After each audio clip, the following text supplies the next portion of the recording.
22 जानेवारीला साधारणतः अयोध्येला कोणत्याही आमदारांनी येऊ नये हे निश्चित झालं आहे। त्यामुळे 22 जानेवारीला कोणीही आमदार जाणार नाही। तर ते त्याच्यात काय नवीन काय असं आहे की काही अशा गोष्टी ईडींना माहीत झाल्या तर ती कारवाई करते आणि त्याच्यात पक्षाचा विषय नसतो। आता सुनील केदारांवर कारवाई केली काही पक्षाचा विषय आहे का?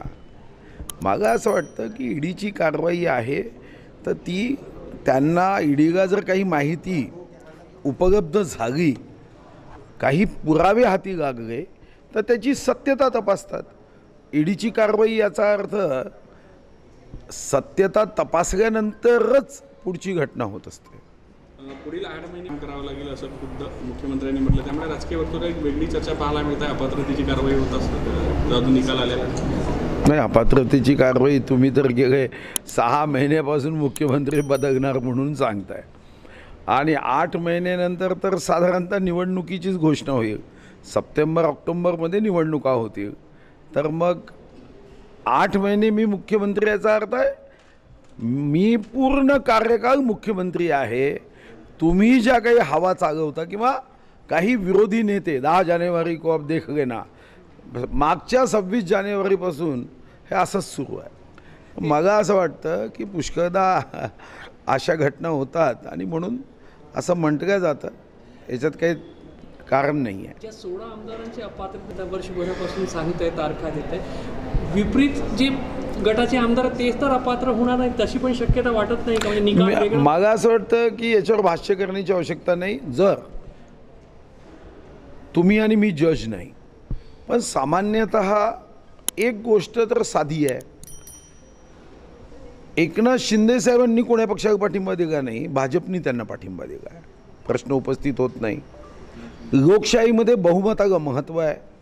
आज 40 शिवसेनेचे आमदार त्यांच्यासोबत आहे। निवडणूक आयोगाने शिवसेना व धनुष्यबाण हे एकनाथ शिंदेजींना दिलं आहे।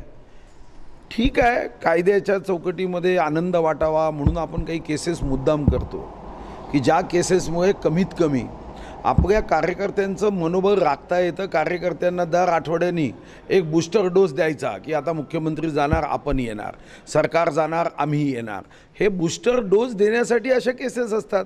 या केसेसला एक साधं मग सांगा बहुमत कोणाकडे आहे आणि समजा बहुमत हे उद्धवजींकडे असतं तर आत्तापर्यंत एवढीही आमदार आपल्या बाजूला खुर्च्यांवर ठेवून त्यांनी पत्रकार परिषद घेतली असती। बहुमत जर शरद पवारांकडे राष्ट्रवादीचं असतं तर आत्तापर्यंत काय शरद पवार साहेब असे शांत बसले असते का? त्यांनी आजूबाजूला खुर्च्या टाकल्या असत्या 35-40 आमदार बसवले असते। पत्रकारांना सांगितलं असतं पहा यांचा बॅच बघा यांचा आयडेंटिटी कार्ड हे आमदार आमच्याकडे आहे। जेव्हा हे घडत नाही तेव्हा पूर्णच्या पूर्ण पक्ष साधारणतः यांच्याकडे आहे। आता उद्धव बाळासाहेब ठाकरेंच्या सोबतचे आमदार अपात्र होऊ शकतात का? तर तो तर कायद्याच्या चौकटीमध्ये संविधानाच्या चौकटीमध्ये तो निर्णय होऊ शकेल। आता काय निर्णय आहे ते तर ज्यांना न्यायमूर्ती म्हणून भूमिका आहे ते देतील।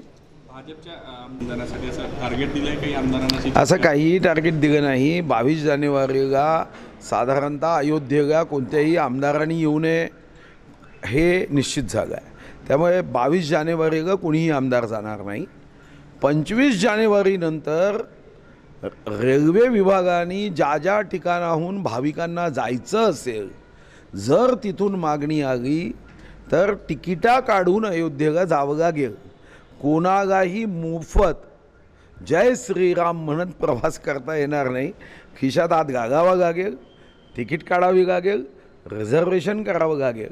फक्त एवढंच आहे की पहिल्यांदा अयोध्येला जाणाऱ्या जी भक्तांची संख्या आहे यामध्ये मोठी वाढ होणार आहे आणि ही वाढ लक्षात घेऊन काही ठिकाणाहून जर मागणी असेल किंवा काही ठिकाणाहून लोकांनी इच्छा व्यक्त केली तर विशेष ट्रेन आणि तीही पैसे देऊन पाठवावी लागेल।